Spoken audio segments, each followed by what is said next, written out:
Accountability, the most sought after and possibly least understood quality of any team or organization. It's often associated with blame. I mean, think about it. How many times have you said or heard, "Who's accountable?" Now, here's the interesting thing. Accountability cannot be trained and it cannot be mandated. It's a personal choice about how we live our lives. It's a choice we make to move from a disempowered mentality to an accountable one. The fierce definition of accountability is a desire to take responsibility for results. It's a bias towards solution and action. It's an attitude, a personal, private, non-negotiable choice about how to live your life. Now, here's the bottom line. Our context determines our results. We talk about this in Foundations and in our accountability conversations model.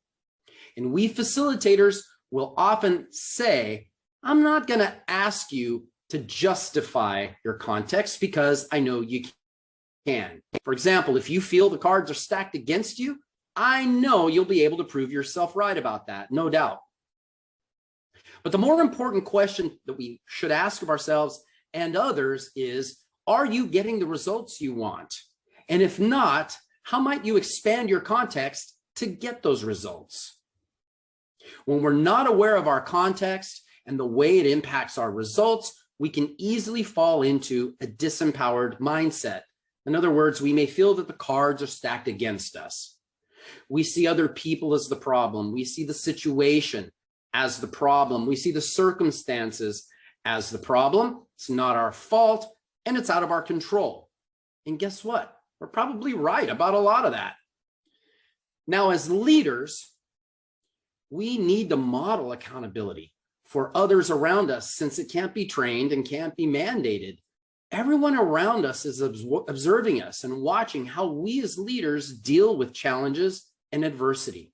So in situations where we feel the cards are stacked against us, or when we're approached by others who feel that way, the most significant question we can ask ourselves and others is, given that all these things are true, what can I do to get a different result? When we look at our circumstances, when we look at our situations, the places where we feel the cards are stacked against us, we need to recognize that we may not have a choice about any of these things. We do, however, have a choice about our context. I'll never forget during the pandemic, when the pandemic first hit, I was having to have that conversation with myself constantly to shift my context. It was not easy for me to be isolated, distanced, socially distanced, and working from home. So I constantly used this conversation with myself, our mineral rights conversation, to change my context to get a different result. We at Fierce, as a company, had to do the same thing when the pandemic hit. So with accountability, I consciously make the switch from a disempowered mentality, or this is happening to me, and I move to an empowered, accountable mentality or mindset that sounds more like, if it is to be, it's up to me. So instead of asking why, I ask what. So when you're facing adversity or challenges and you feel like the cards are stacked against you, have the mineral rights conversation with yourself and ask yourself, given the current reality, what can I do to move this in a different direction? What can I do to get a different result? What can I learn here? What can I, or how can I bring meaning to this situation? And when you have this conversation with yourself, meet yourself with empathy and compassion while you proactively change your outlook and thus your results. This is true accountability in a nutshell.